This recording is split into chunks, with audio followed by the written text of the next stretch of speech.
नमस्कार सभी को, मैं Navneet Gautam classes of physics में आप सभी का स्वागत करता हूं। आज की ये वीडियो आपकी राम मनोहर लोहिया अवध यूनिवर्सिटी, ठीक है जी, उसके फर्स्ट पेपर यानी क्लासिकल मैकेनिक्स और क्लासिकल एंड स्टैटिस्टिकल मैकेनिक्स के, है ना, ओवरव्यू से रिलेटेड है। तो आइए पेपर आप देखें कैसा है। सेक्शन ए में आपको वेरी शॉर्ट करने हैं, ठीक है। 3 नंबर का एक क्वेश्चन है, 10 क्वेश्चन करने हैं, सभी अटैम्प्ट करते हैं और 30 नंबर के ये प्रश्न हो जाएंगे आपके, ठीक है। तो पहला क्वेश्चन है what do you understand by constants. Constants क्या होते हैं, ठीक है।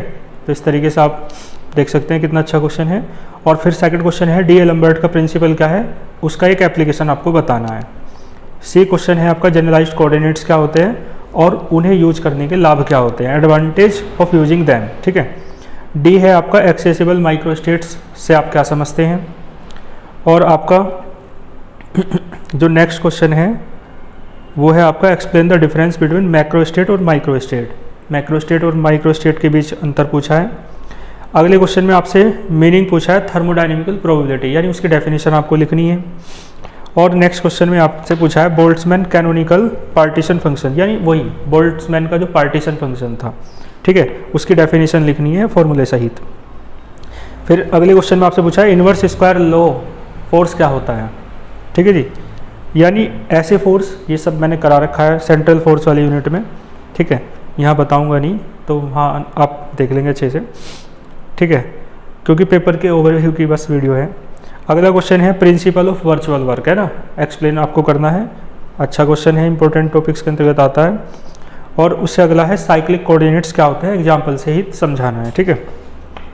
फिर सेक्शन बी है आपका शॉर्ट क्वेश्चन का, आपको 4 प्रश्न करने हैं और 150 शब्दों में लिखना है और 6 अंक का एक है, यानी 24 नंबर के आपके क्वेश्चन है। तो पहला क्वेश्चन आपसे पूछा है कि हैमिल्टन की इक्वेशन को डेराइव करो, ठीक है जी, और उसका फिजिकल सिग्निफिकेंस भी बताओ।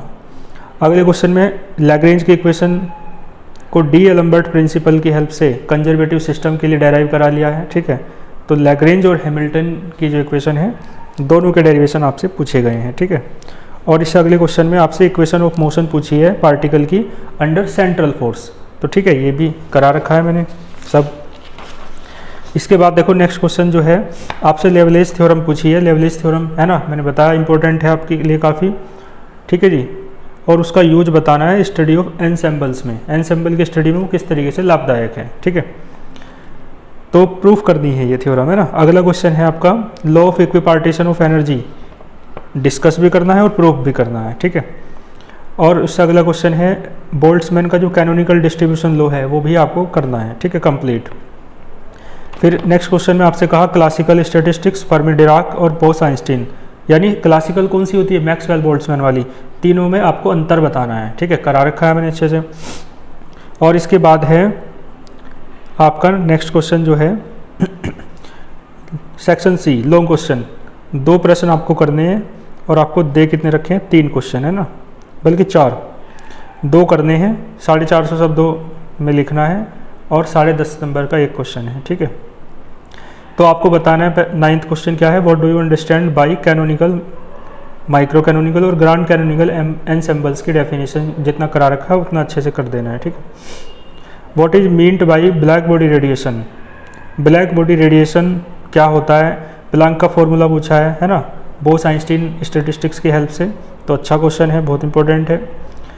और 11th क्वेश्चन है लाप्लास रंज, है ना, लैंज वेक्टर और इसका एप्लीकेशन, ये हमने कराया नहीं, है ना, क्योंकि CCS में नहीं था। तो आप लोग और यूनिवर्सिटी हो कोई तो इसे देख लेना, है ना, बाकी CCS में ये नहीं है। अगला क्वेश्चन जो है 12th है और कम्यूटेटर भी जो टॉपिक है वो CCS में नहीं है, ठीक है। डिफरेंशियल इक्वेशन आपको बतानी है किसी पार्टिकल की, है ना, सेंट्रल फोर्स के लिए, और इस डिफरेंशियल इक्वेशन की हेल्प से केपलर के लॉस को प्रूफ करना है। तो वही है डिफरेंशियल इक्वेशन मैंने करा रखी है ऑर्बिट की, और साथ में केपलर के लॉस भी प्रूफ करा रखे हैं, ठीक है।